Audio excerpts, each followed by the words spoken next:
2020, and if we're being honest with ourselves, technology is incredibly advanced, and we're making strides that can push things even farther.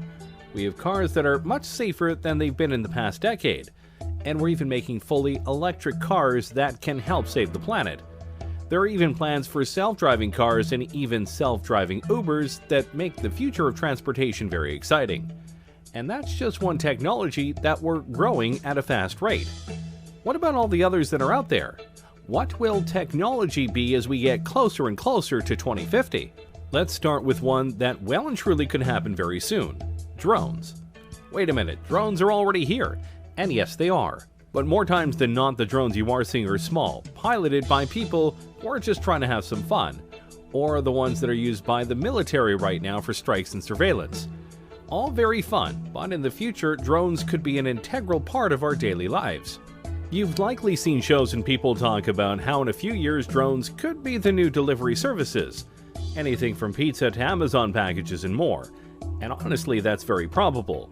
Drones right now can be incredibly sophisticated, and some TV shows actually use them for sweeping and aerial shots as they film. It's very cool, but to do deliveries, they'd have to be a little bit more programmed, as human error no doubt would be a very big buzzkill. Not that it's impossible right now, it's more of a question of numbers, logistics, costs, and making sure that the deliveries themselves are done in a methodical and careful manner. After all, it's bad enough when delivery people don't care enough about our packages and they just throw them onto the porch and potentially break stuff. The last thing we need is that to happen with drones. But by 2050, we may not only have drones delivering our packages, we might be looking up at the sky and seeing drones flying all over with incredible speeds and accuracy. And they potentially could be all run by AI. The potential is there, and by that point, various upgrades to drones and their programming will no doubt make them all the more efficient, durable, and quick. And potentially, they could go beyond basic deliveries for people and do emergency work. Imagine a drone taking a vital piece of medical material to a hospital to ensure it doesn't get stuck in traffic, or helping watch over an important convoy to let people know on the ground if there's trouble. There are many ways that drones could affect our world. The only question is, will we let them by 2050? Let's keep going with transportation, shall we? Right now, one of the biggest ways to get around the countries we live in are trains. Trains ferry people and all sorts of cargo around in an efficient and reliable manner, which is why they've been in use for hundreds of years. But if we're being honest here, while trains are efficient and reliable in certain ways, they aren't exactly fast, especially when it comes to passenger and freight trains. They can take a long time to get to their destination, and at times, it's more logical to take other modes of transportation, which is why companies are making special kinds of trains that can go much faster. You know of the magnetic trains of Japan, no doubt, but others like the Virgin Hyperloop are trying to push things even farther. Passengers or cargo are loaded into the Hyperloop vehicle and accelerate gradually via electric propulsion through a low-pressure tube. The vehicle floats above the track using magnetic levitation and glides at airline speeds for long distances due to ultra-low aerodynamic drag. Science fiction? Hardly. In fact, the first vehicle of the Hyperloop has already been tested and proven, and some larger tests are being scheduled for the next few years. And if this works, traveling across the country will be much faster. How much faster? The Hyperloop aims to send people shooting across the tubes that they make at a rate of about 600 miles per hour. Which means if they were able to do this across the entire United States from east to west, or vice versa, you could travel across the whole country in about 5 hours, give or take. Considering it would take much longer for a regular train ride or car ride, that's a big improvement. And they're planning to do this with not just people but cargo. Imagine being able to ship something in the morning on the west coast to the east coast and know it will get there before the day ends. That is quite impressive. Plus, the tubes would be built underground as to not disturb wildlife, and they will go and make it in a way where there are no carbon emissions. So they're fast, they're reliable, and they won't harm the planet. Seems like a win all around. Of course, you do have to wonder what it would be like to be on a 600-mile-per-hour train thing, but hey, we'll just find out soon.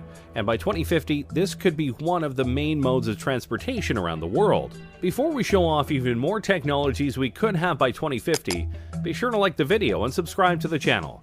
That way you don't miss any of our weekly videos. Okay, we've had some fun ones, but now let's go deeper down the rabbit hole and talk about the ones we all fear. AI. Yep, artificial intelligence. And no matter what way you look at it, people are seriously trying to make it happen, and make it happen soon. AIs are literally everywhere, including in your cars, and in your homes via devices like Alexa, which are indeed forms of AI. And there are things like Watson that is so smart that it could beat two Jeopardy legends. So by 2050, AI could be so advanced that our cultures, our world, could literally be run by them in a logistical and computing sense, or in a Terminator humans are obsolete sense. And believe it or not, we're closer to that than you might think. Google's DeepMind isn't there yet, but really I'm sure they'll probably discover those things along the way. And by 2020, it's possible their computer could be superhuman and could be conscious, Pearson has said. That could be the beginning of the end, really. Is Judgment Day inevitable?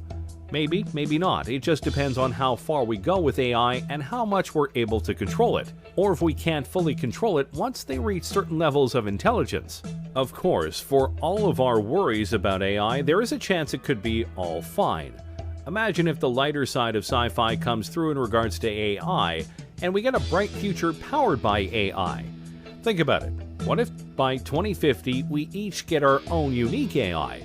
We could customize how they sound, how they look, and basically have a BFF that'll help us out in life in various ways. Remind us of things like Alexa, guide us in homework and fields of study, be a being that we can bounce ideas off of, etc. If that form of AI came through, then by 2050 we could live in a utopia where AI helps us be better.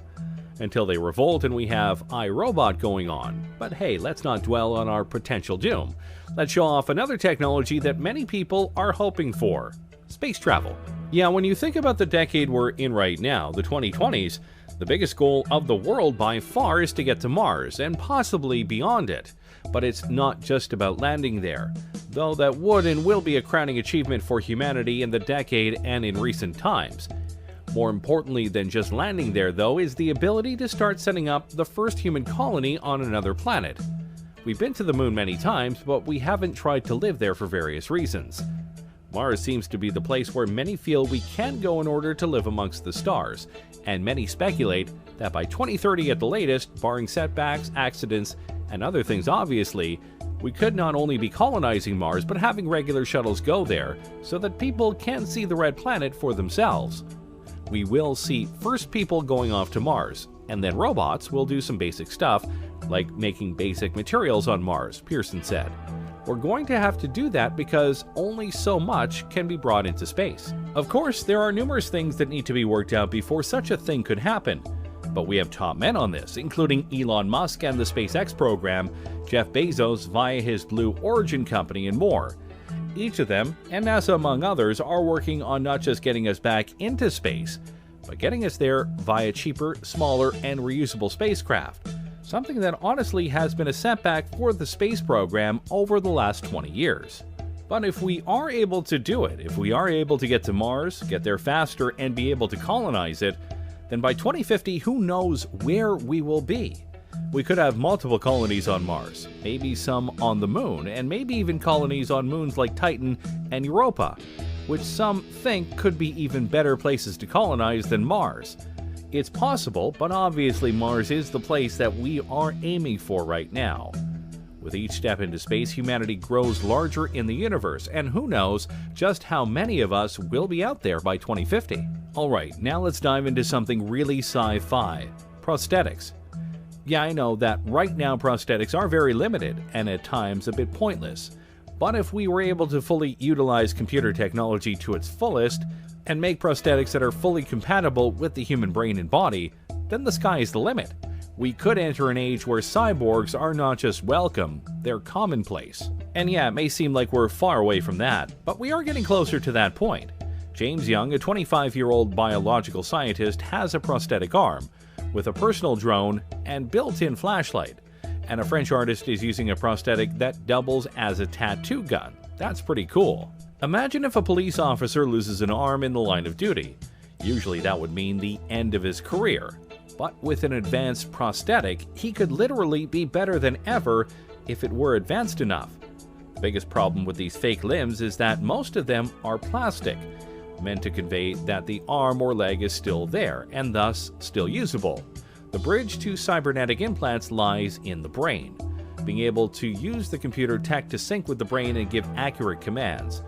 We haven't fully bridged that gap yet, but when we do, dang, life is going to get a lot more interesting. And don't forget, these prosthetics could be used in many ways other than helping people with lost limbs.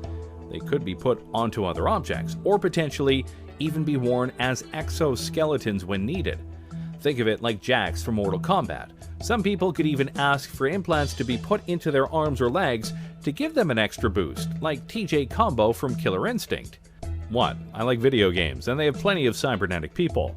The point is, by 2050, if these things are made, a lot of people won't feel broken or weak anymore because they've lost limbs or the abilities of their arms or legs. They'll be whole again, and be able to do things just like they were before, if not better. And that's a future we should definitely be trying to live for. Now let's go to something a bit more unique. Look at yourself right now. Specifically, look at the clothes you are wearing right now. What are they made of? What do they feel like? What do they look like? Of all of these answers, I bet none of them are, they look like they could give me superpowers, because they can't. Not yet, anyway. Think about it like this. What if the clothes you were wearing right now felt the same, looked the same, but could do more? With the growth of nanotechnology, your clothes could potentially be embodied with various materials or technologies that help you improve your strength, durability, and more. For example, what if you had a shirt on that was light as a feather, but could absorb impacts and leave you with no injuries? That would be pretty impressive and important, especially in this age of gun violence we live in. Or what if the uniforms of firefighters made them completely heat-resistant and burn-proof, further ensuring that they are able to do their jobs without much risk to their lives? The technologies that we can put into clothes is out there, and some people are working on it right now, both in terms of multiple functions, but also cosmetic appeal.